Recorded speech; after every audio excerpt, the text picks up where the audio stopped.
दोस्तों, बालों को गिरने का जो कारण होता है, बहुत सारे कारण हैं। उसमें से मैं कुछ कारण आपको बताने जा रहा हूँ। क्योंकि जब हम लोग ट्रीटमेंट लेते हैं तो उस कारण को भी नहीं हम लोग छोड़ पाते हैं, जिस कारण से हमारी दिक्कत हो रही थी। जैसे आयुर्वेद में इसको बोलता है निदान परिवर्जन। मतलब जो जिस कारण से हमारा जो बीमारी हुआ, उस कारण को अगर ध्यान में नहीं रखा जाएगा, उस कारण को अगर नहीं छोड़ा जाएगा, तो कितना भी आप ट्रीटमेंट कराओ, आपको फायदा नहीं होने वाला। अगर फायदा होगा भी तो फिर से वही कंडीशन हो जाने वाला है। कई बार आप ट्रीटमेंट कराते हैं, कभी ठीक होता है, कुछ फायदा आपको होता है, लेकिन फिर भी आप उस कार्य को, उस गलती को करते रहते हैं, तो फिर से आपको फायदा नहीं होती है। अगर कभी कभी आपके हेयर रिग्रोथ हो भी जाते हैं, जैसे ही आप मेडिसिन छोड़ोगे फिर से आपके बाल चले जाएंगे। तो मैं कुछ कारण आपको बताने जा रहा हूँ जो गलती आप लोग करते हैं, लेकिन उस गलती आपको ये नहीं पता है कि हाँ, उस गलती की वजह से भी बाल गिर सकते हैं। तो मैं आपको कुछ यहाँ गलतियाँ जो हम लोग करते हैं, उस गलती को आपको बताने जा रहा हूँ। आप उस गलती को कभी न दोहराएं। यदि आपके हेयर फॉल हो रहे हैं या ट्रीटमेंट आपका चल रहा है तो उस गलती को छोड़े। अगर आपको हेयर अच्छे से रीग्रोथ करना है तो, क्योंकि निदान परिवर्जन हमेशा करना ही चाहिए आदमी को। कोई भी ट्रीटमेंट हो, किसी भी तरह का ट्रीटमेंट अगर ले रहे हैं तो निदान परिवर्जन जरूरी है। उसको अगर नहीं छोड़ेंगे, निदान परिवर्जन नहीं करेंगे, उस गलती को नहीं छोड़ेंगे जिस कारण से वो बीमारी हुआ, तो फिर से आपकी बीमारी या तो ठीक नहीं होगी, और ठीक होगी तो फिर से आपका हो सकता है बीमारी। तो मैं कुछ चीज़ें यहाँ पे बताऊंगा जिसके कारण हमारे बाल गिरते हैं, तो उस चीज़ों को आपको छोड़ना होगा, तभी आपके बाल में अच्छे से ग्रोथ होगा, अच्छे होंगे आपके बाल, बहुत अच्छे हो जाएंगे। मैंने बहुत सारे वीडियो में अपना खुद का कंडीशन पहले बता रखा हूँ, आप उस वीडियो को देखिए, मेरा पहले का क्या कंडीशन है, अभी का क्या कंडीशन है। वीडियो को शुरू करते हैं और बताते हैं एक एक वो कारण जिसके कारण हमारे बाल गिरते हैं, और उस कारण को हमें छोड़ना होगा, तभी हमारे बाल अच्छे होंगे।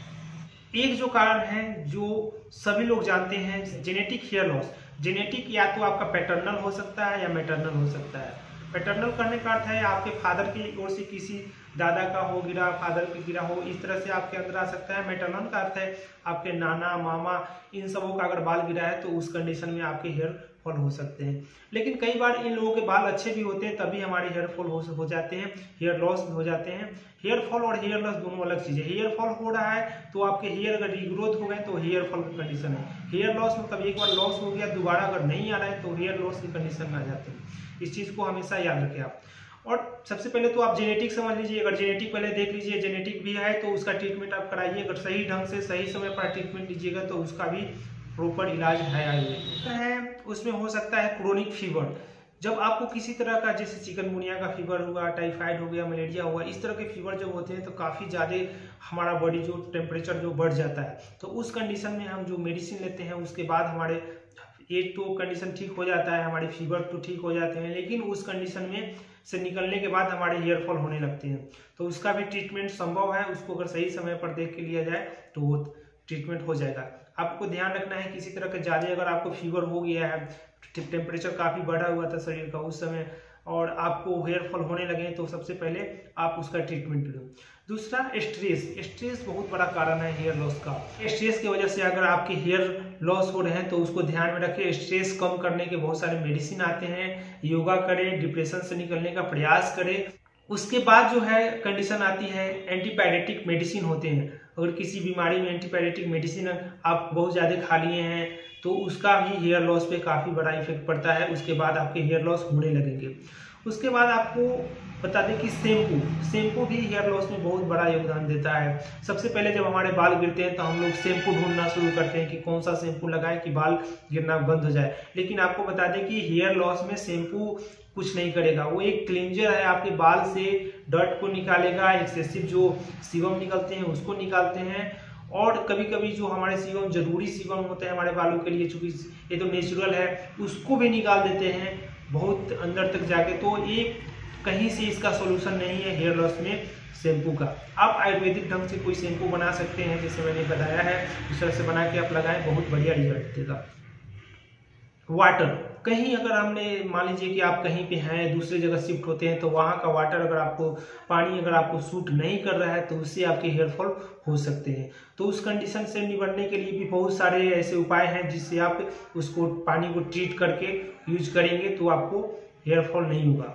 और दूसरी चीज़ है जो गीजर के पानी से नहाते हैं, गर्म पानी से अगर सर पे आप नहा लेते हैं तो उससे भी आपके हेयर फॉल होने लगेंगे, क्योंकि हमारे बाल को ज़्यादा, हमारा जो स्काल्प है उसको ज़्यादा गर्मी नहीं चाहिए।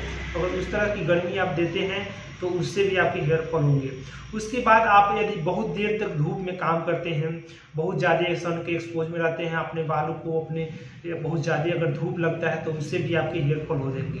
दूसरा चीज़ है, जो बहुत सा मजदूर वर्ग के लोग होते हैं जो ऐसे इंडस्ट्री में काम करते हैं जहाँ पे बॉयलर वगैरह चल रहा है, काफ़ी हमेशा गर्मी का सामना करना पड़ रहा है, बॉडी हमेशा गर्म रह रहा है, तो उस कंडीशन में भी अपने वो बाल खो देते हैं, उनको भी बाल इस तरह से जा सकता है। क्योंकि हमेशा बॉडी की टेम्परेचर अगर बढ़ा हुआ रहता है तो हेयर का जो रूट होता है उसको जला देता है। पान में अगर आप ज़्यादा से ज़्यादा लवण युक्त खाना का यूज करते हैं, ज़्यादा से ज़्यादा मैदा जो मेद धातु को बढ़ाने वाले चीज़ें होते हैं, मैदा से बने जो भी चीज़ है उसको खाते हैं तो मेद धातु को बढ़ाता है और अस्थि धातु को कमजोर करता है।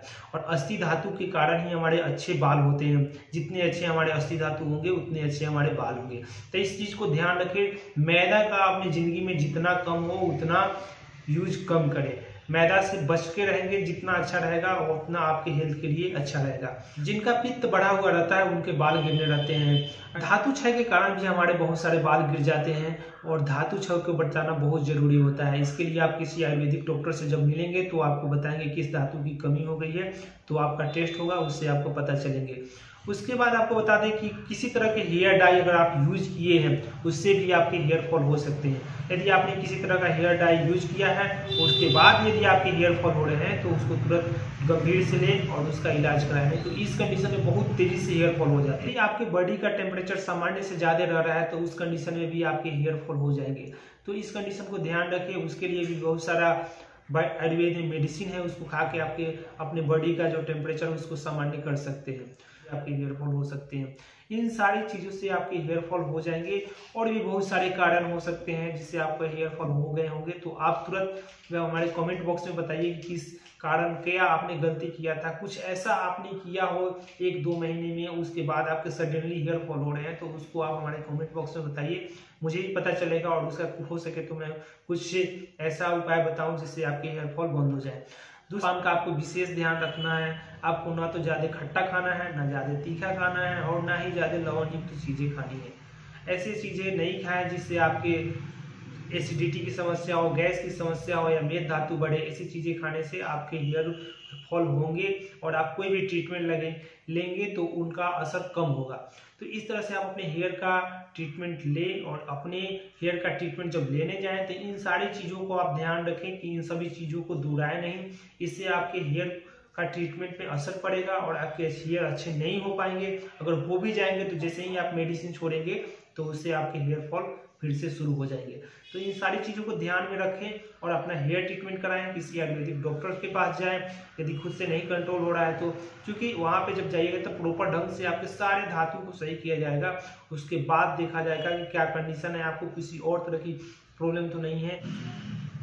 आपको हमारा यह प्रयास किस तरह का लगा आप जरूर कमेंट बॉक्स में बताएं और वीडियो को प्लीज़ शेयर करें, चैनल को सब्सक्राइब कर लीजिए और उन लोगों के साथ तो जरूर शेयर करें जिनके हेयर फॉल हो रहे हैं, वो काफ़ी परेशान हो जाते हैं। तो इस तरह की गलती वो दोबारा न करें। इससे बचने के लिए ये वीडियो को देखें, क्योंकि बहुत सारी चीज़ें लोग रिपीट कर रहे हैं लेकिन उनको पता नहीं है कि ये कारण भी हो सकते हैं इस बीमारी के लिए। तो इन सबको ध्यान में रखते हुए इस वीडियो को मैंने बनाया है और प्लीज़ चैनल को सब्सक्राइब कर ले और वीडियो को लाइक शेयर जरूर करें। Thank you for watching my channel.